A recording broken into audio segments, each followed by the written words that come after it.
Hello friends, welcome to my channel. இன்றைக்கி சமையல் ரெசிப்பியில் பிரியாணிக்கு சைடிஷாக கொடுத்த குருமாவை பற்றி தான் பார்க்க போகிறோம். இது தேசி ட்ரீட்ன்ற கம்பெனிலேருந்து வாங்கின பிளான்ட் பேஸ்ட் மாக் சிக்கன். இதை வச்சு தான் இன்றைக்கி குருமா பண்ண போகிறோம். இது டென்லேருந்து எடுத்து வாட்டர் கண்டென்ட்டில் தான் இருக்கும். நம்மளுக்கு தேவையான பீசஸ் எடுத்து நல்லா 2 வாட்டி தண்ணியில் வாஷ் பண்ணிவிட்டு அதுக்கப்புறம் என்ன டிஷ்ஷு செய்ய போகிறோமோ அதுக்கு தகுந்த மாதிரி பீசஸ் கட் பண்ணி அதுக்கப்புறம் மேக்னேட் பண்ணணும். இதுதான் முக்கியமான பாயிண்ட்டு. இதில் மசாலாவும் கொடுத்துருக்குறாங்க. அந்த மசாலாவும் சூப்பராக இருக்கும், அதுவும் நம்ம யூஸ் பண்ணிக்கலாம். அதே மாதிரி நியூட்ரிஷன் வேல்யூவும் இந்த இதில் என்னென்ன 100 கிராமுக்கு எவ்வளோன்றதையும் குறிப்பிட்டிருக்காங்க. அதுவும் பார்த்து தெரிஞ்சுக்குங்க. இப்போ மேக்னேட் பண்ணுறது, நான் இஞ்சி பூண்டு கொஞ்சம் விழுது எடுத்துக்கிட்டேன். அது கூடவே மசாலா கொடுத்தாங்க இல்லைங்களா, அதுலேருந்து 2 ஸ்பூன் எடுத்துக்கிட்டேன். அது கூட 2.5 கப்பு தயிர் இது போட்டு நல்லா கலரி, இந்த மாதிரி நல்லா கலரி 1/2 hour வெளியிலே வச்சு மேக்னேட் பண்ணி வச்சுக்கணும். இந்த மேக்னேட் பண்ணது 1/4 கிலோ எடுத்துருக்கிறேன். அதுக்கு தேங்காய், முந்திரி பருப்பு, சோம்பு, அதுக்கப்புறம் மஞ்சத்தூள், இது மட்டன் மசாலா தூள், இது வீட்டிலே பண்ணது, அது 1 ஸ்பூன் எடுத்துருக்கிறேன். இஞ்சி பூண்டு தட்டி வச்சுருக்கேன். அதுக்கப்புறம் ஃப்ரைடு ஆனியன் இது கொஞ்சம் எடுத்துருக்கிறேன். நான் வீட்டிலே தான் பண்ணேன். இது ரொம்ப நல்லா டேஸ்ட் கொடுக்கும். அதுக்கப்புறம் ஒரு தக்காளி பொடியாக கட் பண்ணது, 2 வெங்காயம் பொடியாக கட் பண்ணது, கொத்தமல்லி இலை, கருவேப்பிலை, 2 பச்சை மிளகாய். உங்கள் காரத்துக்கு தகுந்த மாதிரி பச்சை மிளகாயும் மிளகாத்தூளும் கூட்டிக்கிங்க. வாங்க எப்படி செய்யலான்னு பார்க்கலாம். ஃபஸ்ட்டு அந்த ஃப்ரைடு ஆனியனை தனியாக அரைச்சி விழுதாக எடுத்து வச்சுக்கிட்டேன். அந்த மிக்ஸி ஜார்லேயே தேங்காய், சோம்பு, முந்திரி பருப்பு, அது கூட 1 ஸ்பூன் கசகசா இதுவும் சேர்த்து நல்லா மையாக அரைச்சிட்டு வச்சுக்கோங்க. அதுக்கப்புறம் நான் இது குக்கரில் தான் பண்ண போகிறேன். பேன் எடுத்து 1 ஸ்பூன் எண்ணெய் ஊற்றிருக்கேன். நீங்கள் நெய் கூட ஊற்றிக்கலாம். நான் லாஸ்ட்டில் தான் கொஞ்சம் நெய் சேர்த்தேன். இப்போ ஹோல் மசாலா, பட்டை, லவங்கெல்லாம் பொடி பண்ணி வச்சுருக்கதை சேர்த்து பொரிஞ்சதுக்கப்புறம் பச்சை மிளகாயும் கருவேப்பிலையும் சேர்த்துட்டேன்.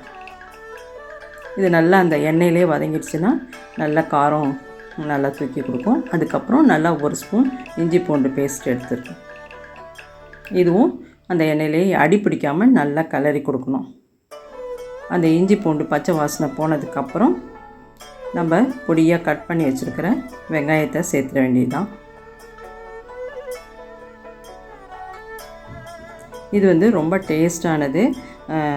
பெரியவங்க கூட சாப்பிட்லாம், ஈஸியாக டைஜஷன் ஆகிடும். இந்த சிக்கன் பிளான்ட் பேஸ்ட்னால நம்மளுக்கு பயப்படாமல் சாப்பிட்லாம், அடிக்கடி கூட செஞ்சு சாப்பிட்லாம். இப்போ இந்த பொடியாக கட் பண்ண வெங்காயத்தை சேர்த்துட வேண்டியதுதான். இது பாருங்கள், கொஞ்சம் நல்லா வதக்கி விட்டுறணும் இஞ்சி பூண்டு விழுத. அதுக்கப்புறம் வெங்காயம் சேர்த்தோம்னா நல்லா சூப்பராக இருக்கும். இல்லைன்னா அந்த பச்சை வாசனையோட இதாக இருக்கும். அதுதான் நல்லா வதக்கி விட்டுட்டு வெங்காயத்தை சேர்த்து அதுவும் நல்லா வதங்கினதுக்கப்புறம் ஒரு கொஞ்சோண்டு புதினா இலை சேர்த்துக்கிட்டேன். இது நல்லா ஃப்ளேவராக இருக்கும். அது போட்டு நல்லா வதக்கி விட்டுட்டு அதுக்கப்புறம் நம்ம அரைச்சோம் இல்லைங்களா, இந்த சமயத்தில் நான் 1 ஸ்பூன் நெய் சேர்த்துக்கிட்டேன். நல்லா ஃப்ளேவராக இருக்கும். நம்ம ஃபஸ்ட்டே வேணும்னாலும் எண்ணெய் பாதி கூட சேர்த்துக்கலாம். அதுக்கப்புறம் மட்டன் மசாலா, மஞ்சத்தூள் இது சேர்த்து அந்த நெய்யில் வதக்கி விட்டோம்னு வச்சிங்களேன், நல்ல ஃப்ளேவராக இருக்கும். நான் ஒட்டுக்காக சேர்க்குறதில்ல, கொஞ்சம் கொஞ்சமாக சேர்த்தோம்னா அந்தந்த ஸ்டேஜில் சேர்த்தோம்னா இன்னும் நல்லா டேஸ்டியாக இருக்கும். இதுதான் ரொம்ப முக்கியமானது. இப்போ இந்த அரைச்சி வச்ச அந்த ஃப்ரைடு ஆனியன் இருக்குது இல்லைங்களா, இதுவும் நல்ல மணமாக இருக்கும். ஒரு வெங்காயத்தை எடுத்து எண்ணெயில் அப்படியே ஃப்ரை பண்ணிங்கன்னா கலர் சேஞ்ச் ஆகி இந்த மாதிரி கலருக்கு வரும். அந்த ஸ்டேஜில் எண்ணெயை வடிச்சிட்டு எடுத்து வச்சு நல்லா ஆறுனதுக்கப்புறம் மிக்சியில் விழுதாக அரைச்சிக்கணும். இதை நல்லா வதக்கி விட்டுட்டு நெய்யில் அதுக்கப்புறம் இந்த தக்காளியை சேர்க்கணும். தக்காளி சேர்த்ததுக்கப்புறம் உப்பு சேர்த்துருங்க. இந்த குருமாக்கு எவ்வளோ உப்பு தேவையோ அதுக்கு தகுந்த மாதிரி உப்பு சேர்த்துருங்க. உங்களுக்கு காரம் எவ்வளோ வேணுமோ அது பச்சை மிளகாயிலையும் இந்த மட்டன் மசாலாலையும் கூட சேர்த்துக்குங்க.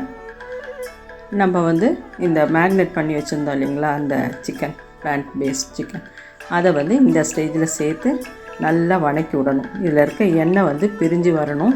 அப்போ தான் தட்டு போட்டு மூடி ஒரு 5 நிமிஷம் வேக வச்சிங்கன்னா, சிம்மில் வச்சு வேக வச்சிங்கன்னா உப்பு காரம்லாம் இழுத்துக்கும், நல்லா சூப்பராக இருக்கும். அதுக்கப்புறம் இந்த நம்ம அரைச்ச விழுது இருக்குங்களா, தேங்காய் முந்திரி பருப்பு இதை சேர்த்து கலந்து கொடுத்துட்டு குக்கரில் ஒரு விசில் விட்டு இறக்கிட்டோன்னா சூப்பரான குருமா ரெடிங்க. ரொம்ப நிமிஷமாக செஞ்சிடலாம்.